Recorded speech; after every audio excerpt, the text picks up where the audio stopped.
तिथे शिवाच्या बरोबर मागच्या बाजूला सरस्वतीची मूर्ती. बर. तिथे पार्वतीची मूर्ती पाहिजे, तुम्हाला माहिती असेल तर काश्मीरी शैली झोन जो आहे, कौल मार्ग जो आहे, तर त्याच्यामध्ये शिवाच्या म्हणजे शिवाबरोबर गंगा ही नंतरच्या काळात जोडली गेली. त्या डोंगरावरती शिव आणि पार्वतीचं लग्न बर. लागलं आणि त्याच्यासाठी हे सगळे देव हे तिथे वऱ्हाडी म्हणून आले. बर. वऱ्हाडी म्हणजे लग्नाची वऱ्हाड वऱ्हाडी म्हणून ती त्या तिथे आले पठारावर आले आणि ते सकाळ म्हणजे उजाडल्यानंतर ते तिथेच दगड होऊन राहिले. तर ही जी शिवलिंग आहेत ही त्या देवतांची रूप आहेत की त्या गणपतीची जी सोंड आहे ती त्यांनी आपल्या डाव्या हातामध्ये म्हणजे त्याच्या डाव्या हातामध्ये ती सोंड त्यांनी धरलेली. तर ते सांडणारं रक्त ती घेते आणि पिऊन टाकते जेणेकरून ते खाली सांडणार नाही आणि त्याच्यातनं नवीन राक्षस निर्माण होणार नाही.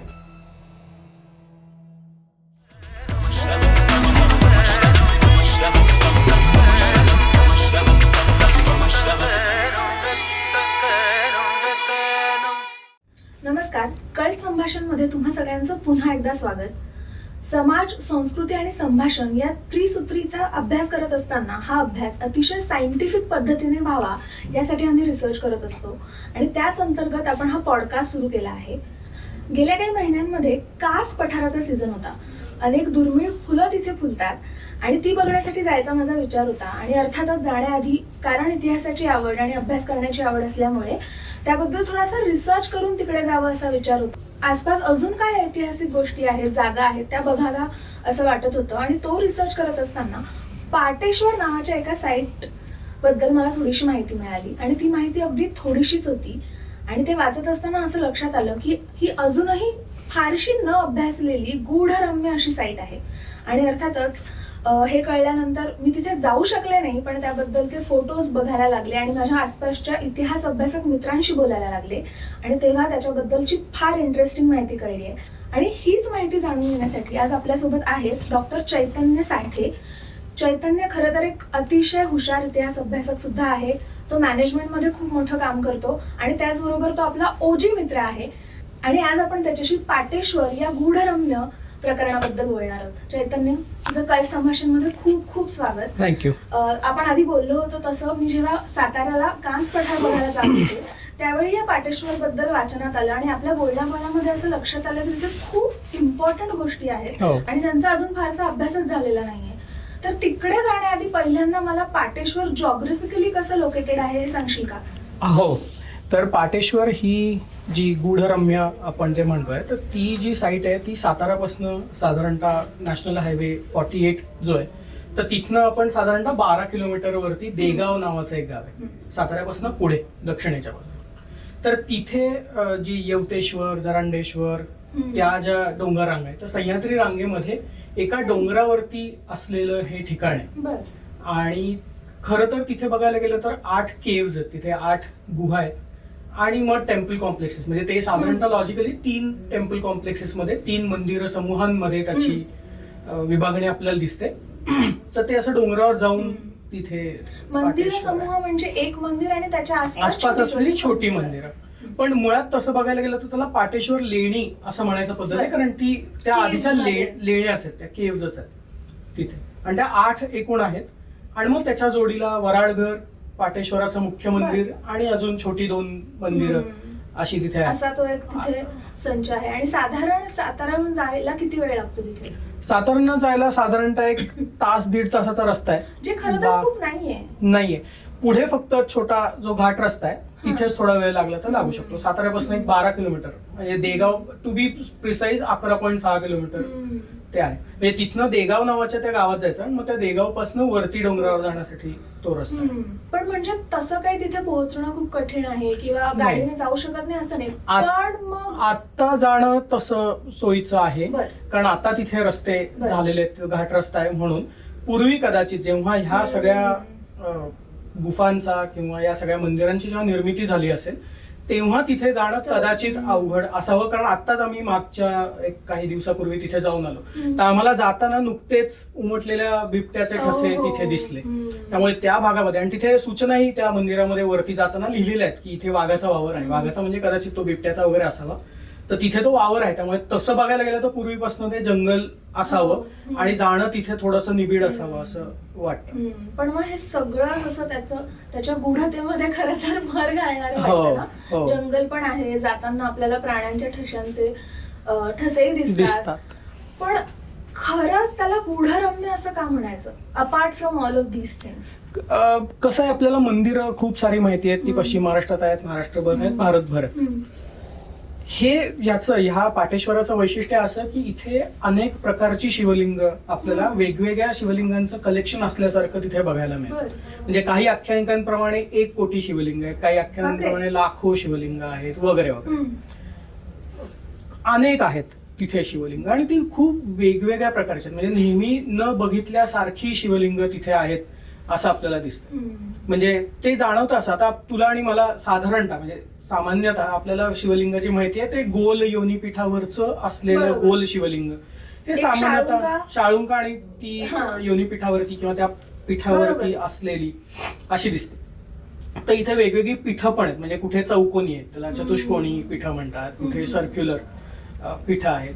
कधी कधी ती जी शाळुंका आहे, ज्याला ऍक्च्युली शिवलिंग म्हणायची पद्धत आहे, त्याच्यामध्ये मग मुखलिंग आहेत, त्याच्यामध्ये सहस्त्रलिंग आहेत, त्याच्यामध्ये धारालिंग आहेत, त्याच्यामध्ये अजून वेगवेगळ्या प्रकारची लिंग आहेत. आणि अशामुळे म्हणजे अशा प्रकारच्या वेगवेगळ्या शिवलिंगांची तिथं जे ठेवलेले आहेत म्हणजे संग्रह दिसतो.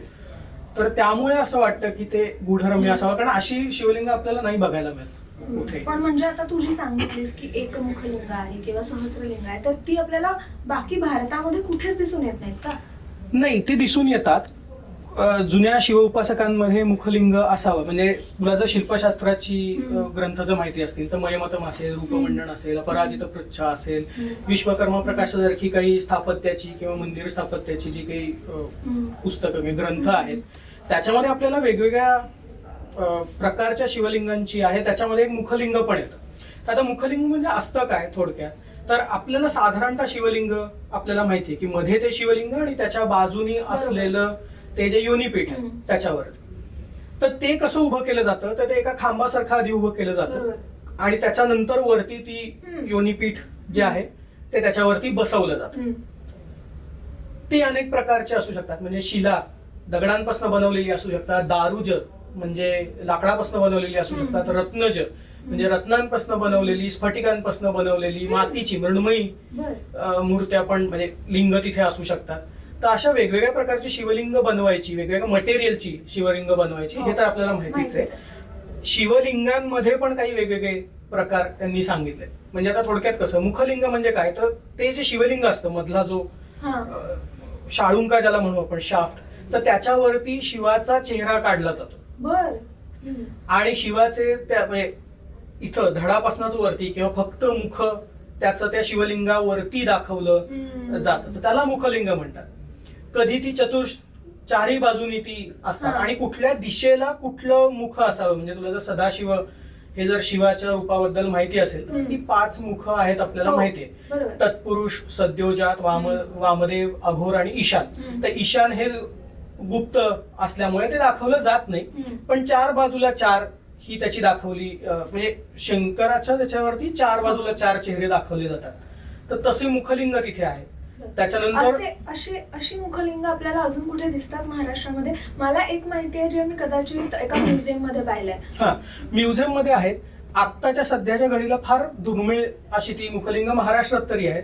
पण भारताच्या पूर्व भागामध्ये म्हणजे तुम्ही जर परशुरामेश्वर किंवा अशा जुन्या मंदिरांमध्ये ओडिसा वगैरे मध्ये गेलात तर तिथे आपल्याला मुखलिंग दिसतात. काही भागामध्ये कलिंजर म्हणून जो उत्तर भारतातला जो फोर्ट आहे, निळकंठेश्वर महादेवाचं मंदिर आहे, तिथे दिसतात. काही ठिकाणी उज्जैनला दिसतात.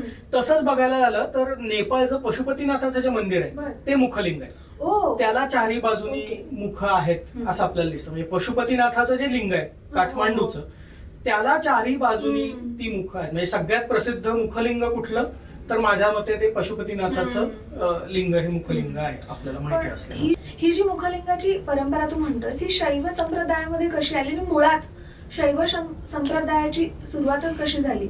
अच्छा, आता आपण जेव्हा त्याला शैव संप्रदाय असं म्हणतो तर ते उघड आहे की त्यांच्यासाठी शिव हे आराध्य दैवत आहे. आता तसं बघायला गेलं तर आपल्याकडे म्हणजे स्मार्त पद्धतीमध्ये 5 महत्वाचे पंथ आहेत असं आपल्याला जाणवतं भारतभर. जे नंतर आदिशंकराचार्यांनी ज्याचं एकत्रीकरण केलं आणि ती पंचोपासना म्हणून जी पद्धत आहे ती सुरुवात केली, किंवा स्मार्त उपासना जी आहे ती सुरुवात केली. तर ते 5 कोण होते, तर त्याच्यामध्ये शैव वैष्णव हे होते, शाक्त गाणपत्य होते आणि एक सौर म्हणून सूर्याची उपासना करणारे लोक होते. तर त्याच्यापैकी सगळ्यात मोठा म्हणजे तसं बघायला गेलं तर दोन्ही पॉप्युलर डेटीज पैकी विष्णू आणि शिव, शिवाला मानणारे जे लोक आहेत ते सगळे शैव आहेत असं आपल्याला दिसतं.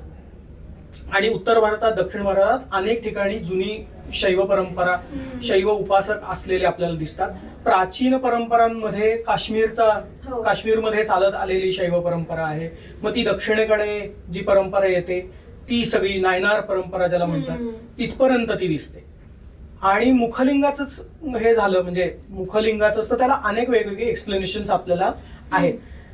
आता सदाशिव हे शैवांमधलं सर्वोच्च परब्रह्माचं स्वरूप काय असेल तर तो 5 डोक्याचा शिव हे त्यांच्याकडे परब्रह्माचं स्वरूप आहे. बरोबर. आणि तो 5 डोक्याचा असतो म्हणजे सदाशिव ह्या शब्दाचा अर्थच तो 5 डोक्याचा. म्हणजे तुला जर ती बालगंधर्व मधली नांदी आठवत असेल, पंचतुंड नररुंड माळधर, तर पंचतुंड नररुंड माळधर मध्ये जो पंचतुंड म्हणजे 5 डोकं असलेला जो आहे तो नटराज स्वतः सदाशिव आहे. अशा अर्थी ते आपल्याला दिसतं तिथे त्या भागात. आणि त्यांचं म्हणणं असं, आता त्याच्यामध्ये पण वेगवेगळे उपपंथ पण आहेत. म्हणजे त्याच्यामध्ये अघोर आहे, त्याच्यामध्ये कालमुख आहे, त्याच्यामध्ये पशुपत आहे, त्याच्यामध्ये नाथसिद्ध आहेत. ह्या सगळ्यांचं रिप्रेझेंटेशन म्हणून एक मुख असंही काही लोकांचं म्हणणं आहे. म्हणजे काही अभ्यासकांचं म्हणणं असं आहे की ह्या पंथांना रिप्रेझेंट करणारे एकत्रितपणे बांधून एक. दुसरं काही लोकांचं म्हणणं 5 डोके त्यामुळे त्यांचा संबंध पंचमहाभूतांशी लावणं हा पण एक भाग आहे. फिलॉसॉफिकली जर विचार केला तर त्याचे वेगवेगळे कॅरेक्टरिस्टिक्स, वेगवेगळी गुणवैशिष्ट्य ही शिवाची त्याच्यात त्यांनी एकत्र केली. म्हणजे तत्पुरुष म्हणजे खरोखर दॅट मॅन या अर्थी, म्हणजे तत्पुरुष तो माणूस, तो एक महान जो देवता आहे तो, त्याचं समोरचं मुख. सद्योजात म्हणजे नुकताच जन्माला आलेलं बाळ. वामदेव जो त्याचा चेहरा असतो तो थोडासा फेमिनाईन, थोडासा मुलीसारखा दिसायला असतो. अघोर हा तसाच भयानक भैरव रूप असतो. तर मग वेगवेगळ्या उपासना पद्धतीतनं आलेल्या त्याची गुणवैशिष्ट्य त्यांनी एकत्रित करायचा त्यांनी तिथे प्रयत्न केलेला असा दिसतो. त्यामुळे ती मुखलिंगाची जी कल्पना आहे ती ह्या सगळ्या मतातनं त्याचं मंथन होऊन पुढे ती निर्माण झाली. पण पाटेश्वरला आपल्याला फक्त हे एक शिवलिंग दिसत नाही, खूप वेगवेगळी शिवलिंग याच्यामध्ये आपल्याला दिसतात. म्हणजे मुखलिंग तर दिसतातच, तिथे एकमुख शिवलिंग पण आहे, तिथे चतुर्मुख शिवलिंग पण आहे, आणि त्याच्याच बरोबर तिथे सहस्त्रलिंग जे आहे तेही दिसतं. म्हणजे वराडघर म्हणून त्याचा जो केव्ह कॉम्प्लेक्स 1 म्हणजे आता इकडनं जाताना केव्ह कॉम्प्लेक्स 3, टेम्पल कॉम्प्लेक्स 3, नाही तर मग तिकडनं येताना केव्ह कॉम्प्लेक्स 1, तुम्ही कसं नंबरिंग करताय त्याच्यानुसार. तर ते जे वराडघर नावाचं मंदिर आहे तिथे सहस्त्रलिंग आहे. त्याच्या अलीकडचं जे केव्ह कॉम्प्लेक्स आहे तिथे जिथे 3 मंदिर आहेत, म्हणजे त्याच आवारामध्ये 3 मंदिर आहेत, तर तिथे काही ध्यानासाठी तयार केलेली सहस्त्रलिंग आहे. सहस्त्रलिंग म्हणजे मध्ये एक मोठी शाळुंका असते आणि त्याच्यावरती अशी बारीक ओळींमध्ये छोटी छोटी छोटी छोटी अनेक शिवलिंग त्याच्यावरती कोरलेली असतात. ती साधारणतः 100,000 अशी असतात. ती एक्झॅक्ट 100 किंवा 1000 असतील असं नाही. ती मोजली तर कधी कधी ऑड पण भरू शकतात. म्हणजे ती ठरवून मोजलेली नसतात, पण आपण जसं म्हणतो बघितले तुझ्यासारखे 56, तर तशा पद्धतीने म्हणजे तो एक खूप लार्ज मोठा नंबर तिथे असावा अशा. त्याच्या मागचं फिलॉसॉफी अशी असावी कदाचित की मी एकत्रच एवढ्या सर्व शिवलिंगांची पूजा मी एकत्रच करतो अशा अर्थी ते असावं असं वाटतं. मगाशी तू केव्ह कॉम्प्लेक्स सांगत असताना वराडघर ही एक खूप इंटरेस्टिंग केव्ह सांगितलीस, तर त्याबद्दल थोडंसं सांग. त्याच्या आधी म्हणजे वराडघराकडे जायच्या अगोदर पाटेश्वर हे जे नाव आहे त्याच्यावरून आपण वराडगडाकडे जाऊ, कारण त्याच्या मागे ना एक गोष्ट आहे पाटेश्वराची. आता तसं बघायला गेलं तर पाटेश्वर मंदिरावरती अनेक लोकांनी कामं केलेली आहेत. म्हणजे त्याच्यामध्ये S.N. बर्गे म्हणून आहेत, त्यांनी काम केलंय. त्याच्यानंतर आदित्य फडके सातारचे जे अभ्यासक आहेत त्यांनी काम केलंय. त्याच्यानंतर अरविंद सोनटक्के आणि मशाळकर म्हणून आहेत, त्यांचं एक पुस्तक आहे. एक वाईकर म्हणून सातारचे अभ्यासक आहेत, त्यांचं पुस्तक आहे. किंवा मग आपली वल्लरी जोशी जी आपली दोघांची मैत्रीण आहे, तिचा MA डेझर्टेशन ह्याच्यावरतीच आहे, डेक्कन कॉलेजला सबमिट झालेला आहे. त्याच्यानंतर सायली पलांडे दातार आणि डॉक्टर वैदेही वैदेही लवांड त्यांचं पण याच्यावरती काम आहे, त्यांनी डॉक्युमेंटेशनचं काम केलं. असं खूप लोकांनी याच्यावरती कामं केले. म्हणजे आजही तू बघितलंस तर इंडोलॉजी किंवा आर्किओलॉजी किंवा हिस्ट्रीचे जे अभ्यासक आहेत ते तिथे जात असतात. हो. अजूनही तिथे ते जात असतात. तर साधारणतः प्रत्येकाने या पाटेश्वर ह्या नावाची, कारण पाटेश्वर तुझं नाव बघितलंस तर ते खूप इंटरेस्टिंग आहे, ते खूप हो, वेगळं आहे ना. yes. तर त्याच्यात त्यांनी खूप व्युत्पत्ती दिलेली आहे. ती नाव कसं आलं असेल ह्याच्यावरती लोकांनी अनेक तर्क लावले. काही लोकांचं म्हणणं असं की म्हणजे एस.एन. बर्ग्यांचंच 2003चं जे पुस्तक आहे त्याच्यात त्यांचं म्हणणं असं की तो पथेश्वर आहे, म्हणजे रस्त्यावरती मार्गावरती अच्छा, आहे. मार्गावरती असलेला सूर्य ज्या पथेश्वर. पद्धतीने जातो त्या मार्गावरती, त्या पथावरती तो आहे असं बर्ग्यांचं मत आहे. बरं. त्यामुळे त्याला ते पथेश्वर किंवा ते म्हणतात सूर्य पथेश्वर. बरं. आणि मग पुढे अपभ्रंश होऊन हा, मग पाटेश्वर झाला असं एस.एन. बर्ग्यांचं म्हणणं आहे.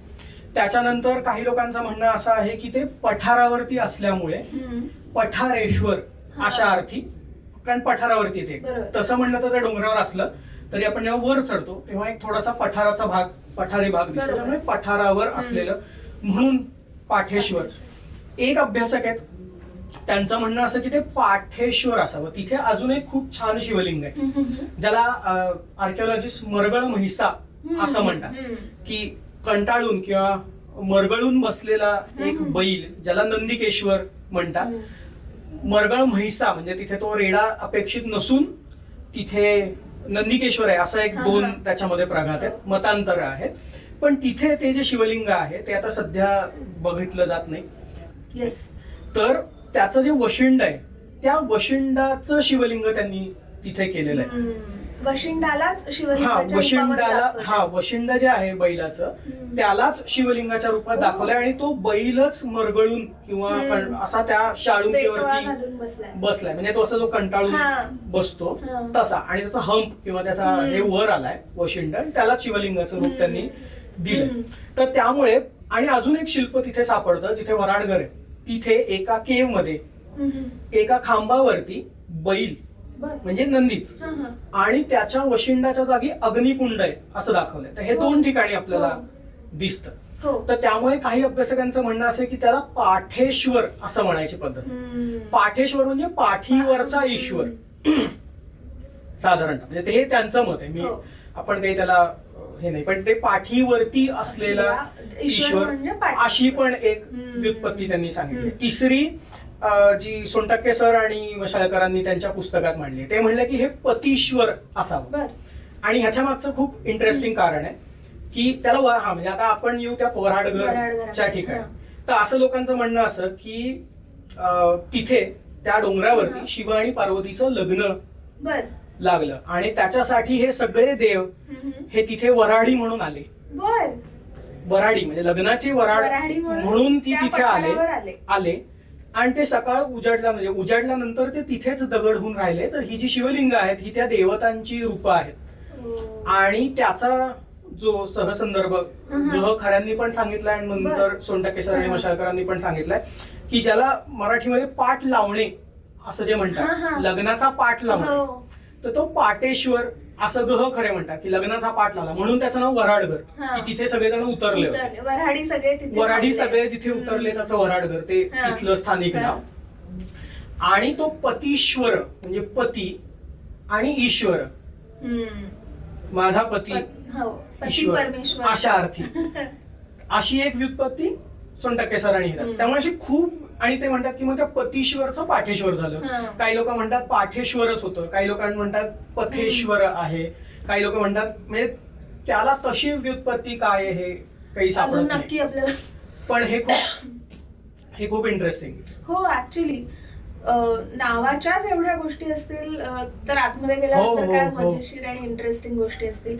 आता तू हे जे नावाचं म्हणालास आणि त्यातली तू एक खूप इंटरेस्टिंग स्टोरी सांगितली जी मायथॉलॉजिकल स्टोरी आहे, तर ही स्टोरी आपल्याला कशामध्ये कळते? नाही, ती ओरल अकाउंट्स मध्ये, म्हणजे जी लोककथा असतील त्याच्यामध्ये किंवा सांगोपांगी ज्या गोष्टी असतील त्याच्यामध्ये. खरं तर तो जो पाटेश्वराचा जो सगळा भाग आहे ते सातारचे जे सावकार होते, अनगळ, सरदार अनगळ, त्यांच्या ताब्यात असलेला तो भाग आहे. म्हणजे अजूनही त्यांच्याकडे असलेला तो आहे. त्यामुळे म्हणजे त्यांच्याकडनंच, म्हणजे तिथे स्थानिक लोकांनी सांगितलेल्या कथा असतील याच्यावरनं ते आले. गंमत म्हणजे पाटेश्वराच्या बाबतीत डॉक्युमेंटेशन फार कमी आहे. लोकांनी पुस्तकं लिहिली आहेत, आपले अंदाज बांधलेत, पण त्याच्यावरले जे उल्लेख आहेत म्हणजे तिथे एक मठ आहे, आजही तिथे एक हो. मठ आहे, जिथे म्हणजे तुम्ही गेल्यानंतर तिथे एक विश्वेश्वर नावाची पुष्करणी आहे, हो. तर तिथे अजूनही एक मठ आहे, बरं. तो पूर्वीपासूनच होता. आणि तो चालू स्थितीत आहे. काही लोक तिथे आहेत, बरं. अजूनही तिथे काही म्हणजे साधू आहेत जे तिथे सांभाळ आणि रखरखाव करतात, मागे गोशाळा वगैरे पण आहे त्यांची.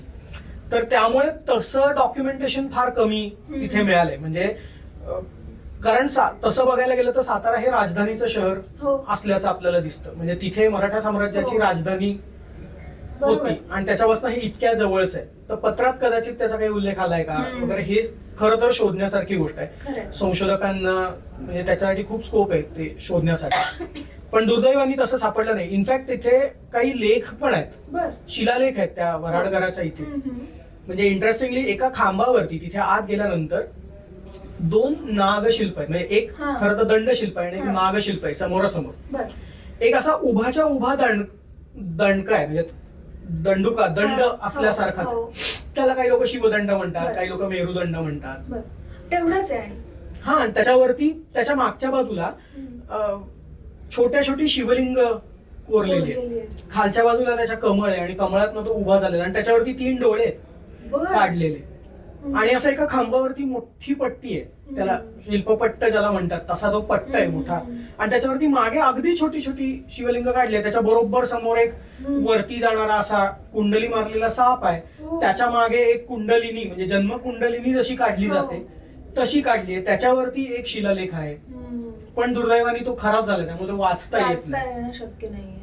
आणि त्याच मंदिरामध्ये जिथे ते समोर सहस्त्रलिंग आहे वराडगराचं, त्याच्या चारी बाजूनी अनेक साधकांच्या मूर्ती आहेत. हो. तिथे छोट्या शिल्पपट आहेत. म्हणजे तिथे तर 3 शिल्पपट इतके सुंदर आहेत की जिथे जवळजवळ 1000 शिवलिंग आहेत बरं. पटावरती. म्हणजे त्या शिल्पपटावरच 1000 शिवलिंग दिसतात. हा, आणि मध्ये एक पार्वतीचं छोटी मूर्ती आहे, एक विष्णूची आणि लक्ष्मी गरुडाची मूर्ती आहे. असे पट तिथे आहेत. बरं. म्हणजे हे एका ठिकाणी सूर्य आहे मध्ये आणि शिवलिंग आहेत 1000. आणि त्याच्यामुळे पण ती पण एक व्युत्पत्ती सांगितली जाते की हे शिल्पपट आहेत ना, शिवलिंग असलेले पट आहेत, म्हणून हा पटेश्वर किंवा पाटेश्वर असावा. ही अजून एक व्युत्पत्ती त्याच्यामध्ये सांगितली आहे. पण तिथे साधक आहेत, म्हणजे साधकांचे तिथे आहेत. लिंग तर तू विचारूच नको, म्हणजे खूप वेगवेगळी लिंग आपल्याला दिसतात. म्हणजे एका योनीवरती 3 शिवलिंग, एकावरती 2 शिवलिंग, बाजूला असलेली 4 आणि 8 अशी छोटी शिवलिंग. एक आहे ते म्हणजे कुंभेश्वर महादेव म्हणतात त्याला. तिथे 2 कुंभच ठेवलेत, चौकोनी चतुष्कोणी याच्यावरती. मुखलिंग आहेत, कमललिंग आहेत, म्हणजे चौकोनी चतुष्कोणी योनी आहे आणि त्याच्यावरती 5 कमळ एकावर, म्हणजे उमललेलं मोठं कमळ, त्याला कमललिंग म्हणायची पद्धत आहे. असे खूप, म्हणजे भैरवलिंग, मेरुलिंग जी काही वापरली जातात तर ती तिथे आहेत. तिथे सप्तमातृका आहेत. नवग्रहाचं एक तिथे लिंग आहे. नवग्रह म्हणजे मोठं योनीपीठ आहे, त्याच्यामध्ये वेगवेगळ्या ग्रहांची आकृत्या काढल्या आहेत दगडांनी. त्याच्यावरती शिवलिंग आहेत आणि त्याच्यावरती त्या ग्रहांची चिन्ह आहेत. म्हणजे मंगळ असेल तर त्याच्यावरती शक्ती काढली आहे किंवा वज्र काढलाय, किंवा चंद्र असेल तर तिथे छोटा कुंभ काढलाय, सूर्य काढलेला आहे. जो आपण बदामाचा आकार म्हणतो तशा याच्यामध्ये राहू आहे, शनी आहे, असे ते. आणि अर्धचंद्राकृती चंद्र दिसतोच, म्हणजे खालती दगडी चंद्र आहे, म्हणजे चंद्राचा आकार आहे, त्याच्यावरती लिंग आहे आणि त्याच्यावरती चिन्ह आहे. असंही कुठे आपल्याला बघायला मिळत नाही. 5 शिवलिंग एक पट्टावरती आहेत असंही दिसतं. 4-4 फुटाची, एवढी मोठी 4-4 फुटाची शिवलिंग आहेत. बारीक शिवलिंग आहेत. असंख्य प्रकारची शिवलिंग, संख्यांनी शिवलिंग आहेत. एक तर आहे ते मॅट्रिक्सच्या आकाराचं आहे, म्हणजे कॉलम आणि रोज याच्यामध्ये डिवाइड केलेलं आणि 5-5 शिवलिंग असलेलं शिवलिंग आहे. हे फारच फार वेगळं आहे, फार छान आहे. फॅसिनेटिंग आहे. तू जसं म्हणतोयस की तिथे आता असंख्य शिवलिंग आहेत, असंख्य, मोजायला गेलं छोट्यापासून मोठ्यापर्यंत मोजायला गेलं तर ती असंख्य. म्हणून तर ती जी कथा येते की 1,00,000 शिवलिंग आहे, कोटी शिवलिंग आहे, अशा तर ते म्हणतातच. तसंच चित्र थोडस इथे दिसतंय. अगणित आहेत, असंख्य शिवलिंग दिसतात. पण मग मूर्ती स्वरूपात शिवाची उपासना केल्याचं दिसतं का? तिथे एक मूर्ती आहे, जे मुख्य पाटेश्वराचं जे मंदिर आहे, साधारणतः पाटेश्वराची जी निर्मिती आहे ती आपल्या वल्लरी जोशींनी जे लिहिली आहे ती साधारणतः 13व-14व्या शतकाची पहिली फेज, 15व्या-16व्या शतकाची दुसरी आणि नंतरच्या काळामध्ये 17व्या 18व्या 19व्या शतकापर्यंतची तिसरी. पण सायली पलांडे आणि त्याच्या दुसऱ्या अभ्यासिक आहेत त्यांच्या बरोबर त्यांचं म्हणणं की 12व्या शतकापासून ते दिसतं, साधारणतः यादवांच्या काळापासून दिसतं ते उत्तर मराठी शाहीच्या काळापर्यंत ते पेशवे म्हणजे उत्तर मराठी शाही जी आहेत 19व्या शतकापर्यंत तिथे काही फेजेस दिसतात आणि मग काही रिपेअरिंगची कामं तिथे, रिनोव्हेशनची कामं, पुनर्निर्माणाची किंवा डागडुजीची कामं तिथे झालीत असं आपल्याला त्याच्यामध्ये दिसून येतं. तर तिथे मूर्ती आहेत, म्हणजे तिथे आत मुख्य पाटेश्वराचं जे मंदिर आहे जे मराठी शैलीतलंच आहे आणि ते नंतर 16व्या-17व्या शतकाच्या आसपासचं असावं साधारणतः.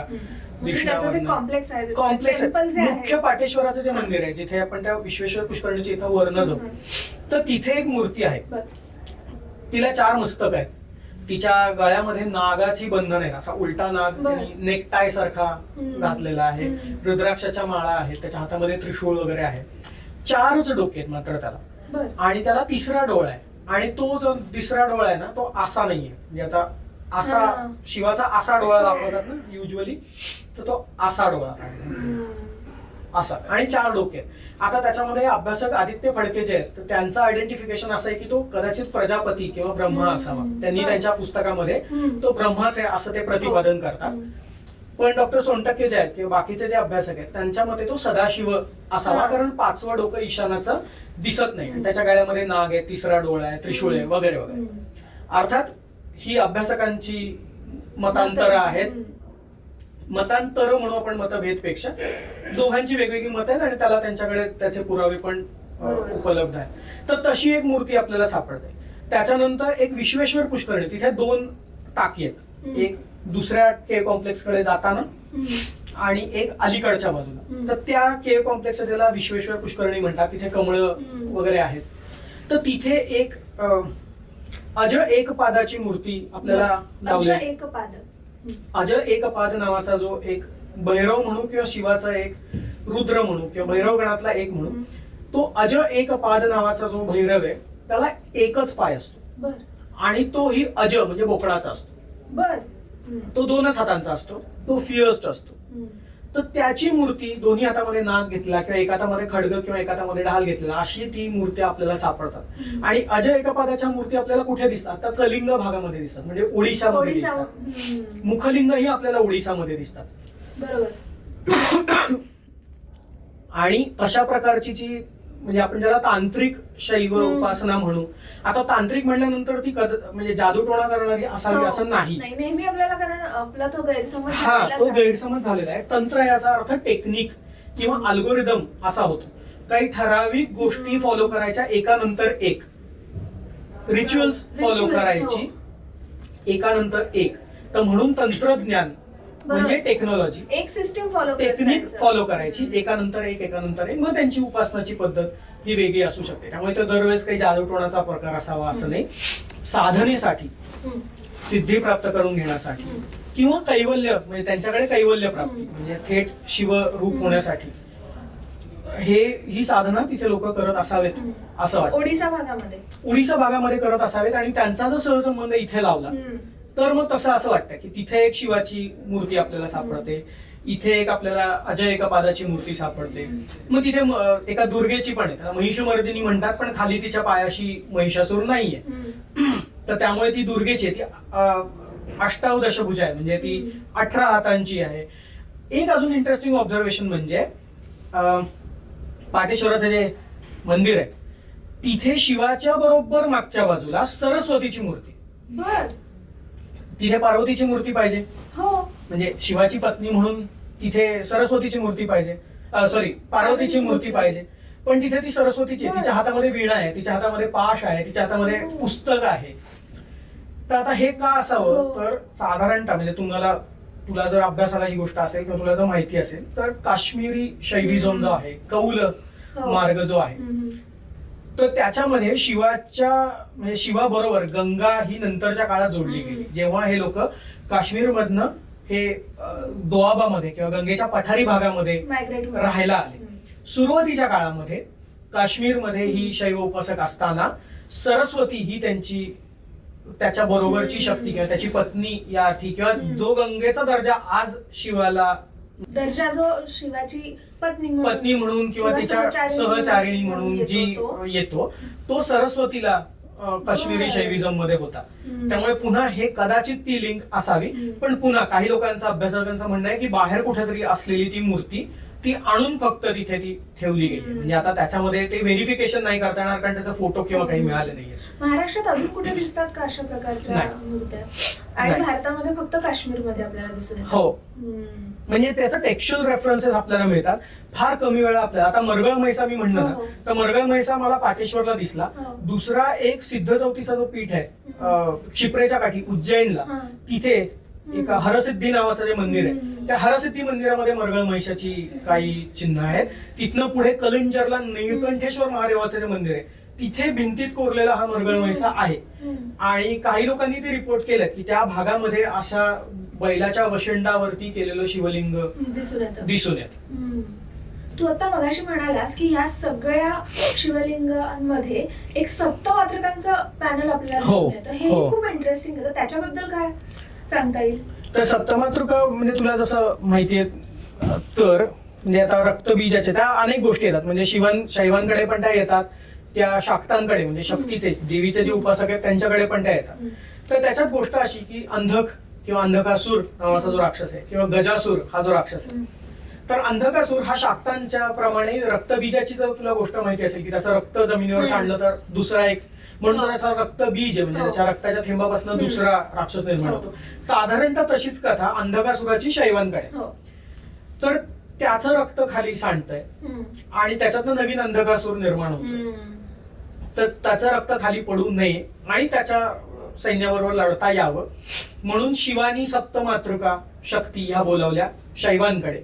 म्हणजे त्याचं एक खूप छान पॅनल आपल्याला याला सापडेल, वेरुळला आपल्याला सापडेल की खाली ती आणि तिच्यामध्ये चामुंडा जी आहे ती त्या रक्त सांडणाऱ्या रक्ताचं बाऊलमध्ये त्या कपालामध्ये ती घेते. कपाल म्हणजे ऍक्च्युली परायटल बोन, ही जे कवटीचा वरचा जो भाग आहे त्याला कपाल म्हणतात. तर तिच्या किंवा भैरवाच्या हातामध्ये ते कपालच असतं हातामध्ये. तर ते सांडणारं रक्त ती घेते आणि पिऊन टाकते जेणेकरून ते खाली सांडणार नाही आणि त्याच्यातनं नवीन राक्षस निर्माण होणार नाही. देवी महात्म्यामध्ये किंवा दुर्गा भागवतामध्ये हे काम जे आहे ते शुंभ निशुंभाशी लढताना रक्तबीज जेव्हा येतो तेव्हा चामुंडा करते किंवा शिवदूती करते असं त्यांचं म्हणणं. तर ही व्हेरिएशन्स येतात पण ही कल्पना ही खूप कॉमन आहे. तर तेव्हा ह्या सप्तमातृका येतात.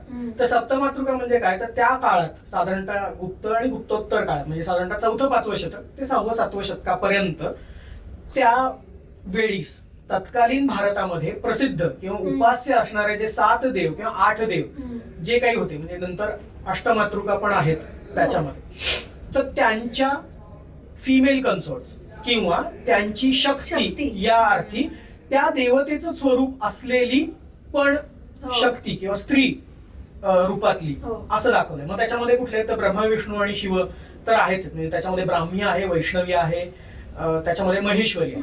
मग त्याच्या व्यतिरिक्त अजून कोण आहे तर कौमारी म्हणजे कार्तिकेयाची शक्ती, कुमार कार्तिकेयाची शक्ती कौमारी आहे.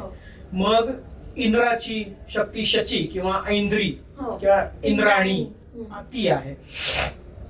मग नारसिंही आणि वाराही वैष्णवी असली तरी वाराही आणि नारसिंही ह्या 2 वेगळ्या तिथे मातृका दिसतात. म्हणजे कदाचित असं अभ्यासकांना वाटतं की तेव्हा विष्णूच्या उपासकाबरोबरच वराह आणि नरसिंह हे वेगळे देव वेगळे पंथ असावेत आणि म्हणून त्यांनी ते तिथे केलंय. तर त्याही तिथे दिसतात.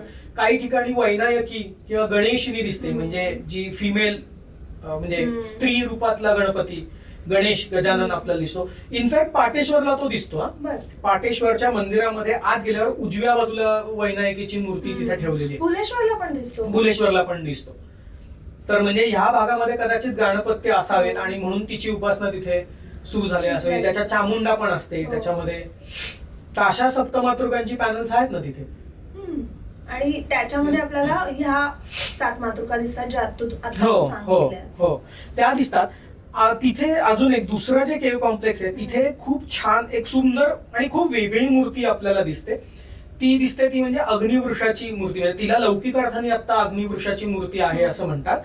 तर ती आहे कशी मूर्ती, तर मागच्या बाजूनी पूर्ण बैल आहे, बैलाचा आकार आहे म्हणजे नंदीचा आकार आहे. समोरचा जो चेहरा आहे तिथे पुरुषाचा चेहरा आहे, समोर पुरुषाचा माणसाचा चेहरा आहे. आणि त्याची जिथे दाढी येते ते ऍक्च्युली ज्याला बैलाचं तोंड म्हणता येईल, थथून ज्याला म्हणतात हिंदीमध्ये, तो भाग त्याच्या दाढीसारखा त्यांनी केलेला. मागे त्याला 4 पाय आहेत कारण तो बैल असा बसलाय, जसा नंदी बसतो तसा बैल आहे. पण इथे त्याला 7 हात आहेत. त्याच्या हातामध्ये वेगवेगळी शस्त्र आहेत, ढाल तलवार आहे, धनुष्यबाण आहे वगैरे. आणि त्यांनी उजव्या हाताचा एक बोट असं योग मुद्रेमध्ये असं छातीशी धरलंय. तर त्याला ऋग्वेदाच्या काही श्लोकांच्या रेफरन्स नुसार 7 हात किंवा 7 जिव्हा असलेला जो अग्नी आहे तोच बैलाच्या रूपामध्ये, म्हणून त्याचं नाव अग्निवृष. तर म्हणजे ऋग्वेदामध्ये असं वर्णन येतं की अग्नीने बैलाचं रूप घेतलं वगैरे वगैरे. किंवा कथासारमध्ये अशी कथा येते की त्या अग्नीतनं नंदीचा जन्म झाला, अशी पण एक कथा येते की अग्नीतनं नंदीचा जन्म झाला. ऋग्वेद म्हणतं की अग्नी हाच वृष आहे अशा अर्थी. पण ती तिथे मूर्ती आपल्याला नक्की बघायला मिळेल, ज्याला आणि त्याला 2 शिंग पण आहेत बैलासारखी. त्या माणसाच्या डोक्यावरती 2 शिंग आहेत. इकडनं बघितलं की तो बैल दिसतो म्हणजे नंदी दिसतो, आणि तिकडनं बघितलं तर तो मनुष्य आणि 7 हातांचा मनुष्य दिसतो. ते 4 हात 6 हात 8 हात म्हणजे समप्रमाणामध्ये हात पाहिजेत ना, तर हे इथे 7 हातांचा तो आहे असं दिसतो. फार फार वेगळं आहे, हा काहीतरी वेगळं आहे. अशी मूर्ती आपल्याला बाकी कुठे दिसत नाही, फक्त तिथे दिसते. फक्त एखादा हात तुटला वगैरे नाही, त्याचं दिसत नाही कारण तिथं भंगलेलं नाहीये काही. कुठलीच मूर्ती भंगलेली नाहीये. काही मूर्ती भंगलेल्या आहेत पण त्या म्हणजे तिथे आक्रमण झालं म्हणून कदाचित ती भंगलेली नसावी. ती काळानुरूप त्याच्यावरती जो हवामानाचा परिणाम होतो त्याच्यामुळे ते झालेले असतात. तिथे 2 चामुंडांच्या मूर्ती आहेत, तिथे एक मोठा हनुमान आहे. त्यामुळे तशा मूर्ती आहेत. कधी कधी त्या काय होतं, तिथे पाऊस खूप जास्ती होतो आणि ती लेणी असल्यामुळे, आता आम्ही जेव्हा गेलो होतो तेव्हा पाऊस झाला होता त्या भागामध्ये, तर तिथे त्या गुहांमध्ये पाणी भरतं. त्यामुळे त्या प्रकारे ती थोडीशी खराब व्हायला लागली किंवा खराब झालेली पण आहे थोडीशी, म्हणजे ती जी हवामानाने होतं. पण तिथे आक्रमण तसं कदाचित तो भाग तिथे ऍक्सेसिबलच नसावा कारण तो तसा आड बाजूला आहे. पण हे खूप इंटरेस्टिंग ह्यासाठी अजून वाटतंय की इथे आक्रमण झाली नाहीयेत, कारण तसा साताऱ्याचा भाग हा कायमच खूप सेंट्रल राजधानी होती. आणि अगदी आपण प्राचीन काळामध्ये पण बघायला गेलं तर आसपासच्या प्रदेशामध्ये खूप व्यापारी मार्ग सुद्धा होते. तरी सुद्धा हा जो पाटेश्वरचा भाग आहे हा कुणाच्याच नोटीस मध्ये कसा आला नाही आला होता. म्हणजे काही इंग्रज अधिकाऱ्यांनी 1860च्या आसपास तिथे जाऊन त्यांनी हाताने ड्रॉइंग्स किंवा हाताने स्केचेस केलेले. ती आता रॉयल एशियाटिक सोसायटी इंग्लंड आणि आयर्लंडच्या आर्काइव्ह मध्ये उपलब्ध आहेत. ते आपल्याला ज्याला आर्काइव्हला ऍक्सेस आहे त्याला ती हाताने काढलेली ड्रॉइंग्स बघता येऊ शकतात. दुसरं गॅझेटियरचं जे म्हणणं आहे, गॅझेटियर सातारा जिल्ह्याचं जे गॅझेटियर आहे तिथे डॉक्टर अरविंद जामखेडकरांनी काही नोंदी लिहिल्या आहेत. त्याच्यानंतर गह खरे जे आपले अभ्यासक आहेत वाईचे, त्यांनी पण त्याच्यावरती अनेक नोंदी लिहिलेल्या आपल्याला दिसतात. आणि मग नंतर ही जी मंडळी आहेत ज्यांनी त्याच्यावरती कामं केले, त्याच्यावरती पुस्तकं लिहिली, यांनी त्याच्यावरती लिहिलेलंच आहे, म्हणजे काम केलेलं आहे. लोकांनी खूप पूर्वीपासून लोक त्याच्यावरती थोड्या प्रमाणात काम करतात. पण गंमत अशी की अजूनही तिथे ते कुठल्या पंथाशी निगडीत असावं किंवा हे का झालेलं असावं असं काही आपल्याला काही कन्क्लुजन दिसत नाही. आता भुलेश्वर बद्दल आपण बोललो, तसं म्हणायला गेलं तर पश्चिम महाराष्ट्राच्या अगदी जवळच्या पट्ट्यांमध्ये भुलेश्वर आणि पाटेश्वर आहे. आणि भुलेश्वरला आपल्याला माशाचं चिन्ह दिसतं जे नाथ संप्रदायाशी जोडलं गेलंय, आणि तसंच काहीच चिन्ह आपल्याला पाटेश्वरला पण दिसतं. पाटेश्वरला तर इनफॅक्ट आपल्याला एक माशाचं चिन्ह तर दिसतंच, पण माशावर बसलेल्या एका योग्याचं चित्रणही मुख्य पाटेश्वराला तुम्ही जेव्हा आत जाता तेव्हा रंगमंडप आहे तिथे डाव्या बाजूला जिथे कुंड त्यांनी आता होमाचा कुंड केलाय त्याच्या शेजारी मोठं साधारणतः 2-2.5 फुटाचं आहे असं दिसतं. किंवा जिथे पाटेश्वराचं म्हणजे वराडघराचं जे मुख्य लेण आहे तिथे आत एका भिंतीवरती जिथे तो पाठीवरती अग्निकुंड असलेला बैल आहे ना त्याच्या खालतीच एक माशाचं चिन्ह आहे असं आपल्याला दिसतं. जिथे ती 2 कमललिंग खाली ठेवलेली तिथे वरती दिसतं. तर याचा म्हणजे ह्याचा सहसंबंध असा की ते कदाचित मत्स्येंद्रनाथ, मीननाथ वगैरे हे जे नाथ संप्रदायातले सुरुवातीचे जे नाथ आहेत सिद्ध परंपरेतले, तर त्यांना दाखवताना हे अशा प्रकारे दाखवले जाण्याची रिप्रेझेंटेशन हे तसं दाखवलं पण जातं. आपल्याला हे नाही कळू शकत की हे जे माशाचं आणि योग्याचं रिप्रेझेंटेशन आहे ते आणि बाकीच्या ज्या काही मूर्ती आणि शिवलिंग दिसतात त्या एकाच काळात बनवले आहेत असं नाही, काही आपल्याला तसं काही शोधून म्हणता काढता येत येऊ नाही. शकत नाही.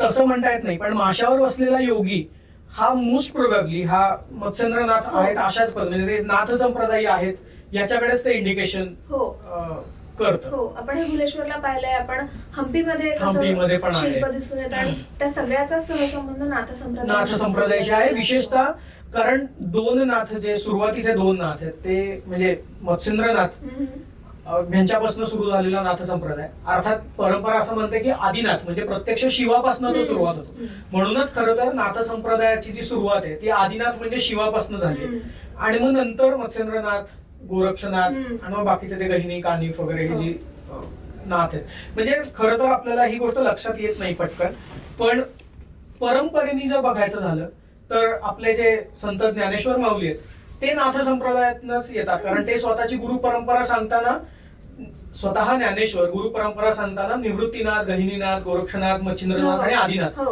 अशीच ती सांगतात.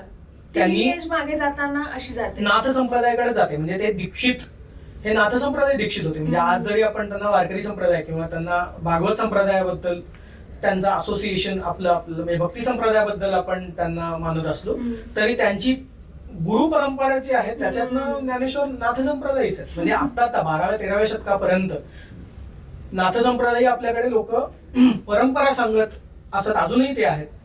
पण म्हणजे तिथपर्यंत म्हणजे ज्ञानेश्वरांसारखा मोठा संत हा त्या परंपरेत. ज्ञानेश्वरांचा काळ बघायला गेला तर तो 12व्या शतकाचा काळ, 13व्या शतकाचा काळ आपण म्हणू शकतो. आणि जर ती परंपरा मागे जात असेल आणि आपल्याला ही शिल्प दिसत असतील तर हा पूर्णच काळ त्याही मागे जाऊ शकतो कदाचित. मग नाही, तसं होत नाही शक्यतो. म्हणजे आता परंपरा पुढे चालत राहते. परंपरा शिल्प आपल्याला नंतरची परंपरा मागे असू शकते, पण ती परंपरा आपल्याला मागे जाताना दिसू म्हणजे आता नवनाथांची चित्र आपल्या इथे पिंपळीचं एक मंदिर आहे तिथे दिसतात ना, 9च्या 9 नाथ त्याच्यामध्ये तिथे काढलेले आपल्याला दिसतात. Very interesting. इव्हन याचं सिद्धनाथाचं जे मंदिर आहे प्रसिद्ध तिथे आपल्याला दिसतात. बारामतीच्या सिद्धनाथावरती तिथे अशी काही शिल्प सापडतात. सोलापूरचं जे प्रसिद्ध सिद्धनाथ आहे त्याच्या मागे नाथच आहे ना, तर ते शिवाचं पुन्हा मंदिर कुठल्या तरी नाथ संप्रदायीच असलं पाहिजे तसं दिसतं ना. म्हणजे नाथ संप्रदाय महाराष्ट्राला काही नवीन नव्हता, तशी नाही. आता मगाशी तू बोलताना पाटेश्वरचं मुख्य मंदिर आणि त्यातला रंगमंडप याबद्दल बोललास, आणि त्याही आधी आपण बोलताना की हे खूप मराठा आर्किटेक्चर स्टाईलने बनवले, तर त्याच्या आर्किटेक्चर बद्दल थोडंसं सांगा. साधारणतः मंदिर आपल्याला जे म्हणतात की 2-3 त्याचे मुखमंडप, रंगमंडप, गर्भगृह, अंतराळ हे तर आपल्या सगळ्यांना जात जाऊ तसं आपल्याला मार्ग दिसत जातात. आणि मग वेगवेगळी रचना तिथे झालेली. म्हणजे रंगमंडप म्हणजे जिथे उभं राहून कला सादर करायची देवासाठी. रंगमंच जसा असतो तसा रंगमंडप असतो. खिद्रापूरला हा म्हणजे तो जो फेमस मंदिर आहे ज्याला स्वर्गमंडप म्हणतात, पण खरं तर हा म्हणजे टेक्निकली बघितलं तर स्वर्गमंडप अशी काही संकल्पनाच नसते. त्याच्यावरचं शिखर कदाचित बांधलं गेलं नसावं किंवा ते कोसळलं असावं, कदाचित बांधलं गेलं नाहीच असंच अभ्यासकांचं म्हणणं आहे. तर म्हणून ते मोकळं राहिलेलं आहे. म्हणजे ते तसं मराठवाड्यातली पण काही मंदिरं आपल्याला दिसतात की ज्यांचा तो गोंदेश्वर आहे, तर तिथे लासूरचं काही मंदिर आहे तर तिथे आपल्याला ती दिसतातच. तर म्हणजे परत मुद्दा आला की रंगमंडप म्हणजे तिथे देवासाठी कला सादर करायची, भजन, गायन, कीर्तन, नृत्य पण असेल, हे सगळं. त्याच्यानंतर आत गेलं की अंतराळ जो चिंचोळा भाग जातो, गर्भगृहात जातो. आणि गर्भगृह म्हणजे कोर या अर्थी, CORE कोर या अर्थी, की जिथे मुख्य देवतेचं स्थान आहे, जिथे गर्भातलं स्थान आहे. हा, गर्भ म्हणजे कोर या अर्थी जे आलंय ते तसंच अगदी मुळाशी जाणार.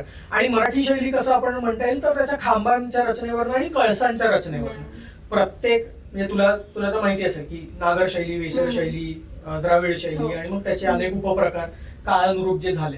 तर जे दिसताना म्हणजे गोलाई आलेले गुंबद, छोट्या छत्र्या, छोटी छोटी उरू शिखर, खांबांचे रचना, तर त्याच्यावरनं हे दिसतं की हे नक्कीच नंतरच्या काळात जी शैली तिथे तयार झाली ती नंतरच्या काळात झाली असंच त्याच्या दिसतं पाटेश्वराच्या. पाटेश्वराचं मुख्य मंदिर जे हा म्हणजे ज्याला पाटेश्वराचं आणि जी मंदिर बाकीची म्हणतात. मंदिरं दिसतात ती आपल्याला कुठल्या शैलीमध्ये दिसतात? ती साधारण लेणीच आहेत. काही लेणी आहेत, त्यांना नंतर बाहेरच्या बाजूनी त्यांनी दाराची चौकट मारून घेतली आहे, किंवा वरचं काही ठिकाणी शिखर बांधणे, एक शिखर कोसळले, कारण ते लेण्याच आहेत. आणि मग त्याच्या बाजूनी थोडासा पुढच्या बाजूला मंडप त्यांनी तयार केलाय वगैरे असं. नंदीची काही शिल्प तिथे आहेत. तर ती साधारणतः अशीच उत्तर मराठा काळातली ती असावीत असा अंदाज आहे, ज्याप्रमाणे त्याचे गोलाई आणि घुमट आहे. आणि मग गणपतीचं जे एक शिल्प आहे जे डाव्या सोंडेचं आहे असं तू सांगत होतास, ते कुठे आहे?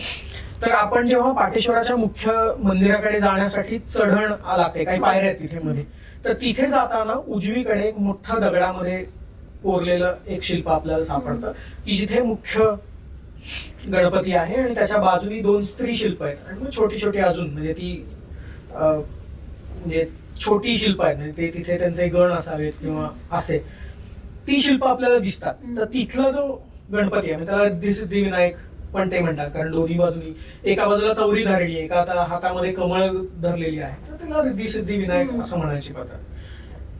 त्याचं वैशिष्ट्य असं की त्या गणपतीची जी सोंड आहे ती त्यांनी आपल्या डाव्या हातामध्ये, म्हणजे त्याच्या डाव्या हातामध्ये ती सोंड त्यांनी धरलेली आहे. अशा प्रकारे गणपतीच्या मूर्ती आपल्याला दिसत नाही.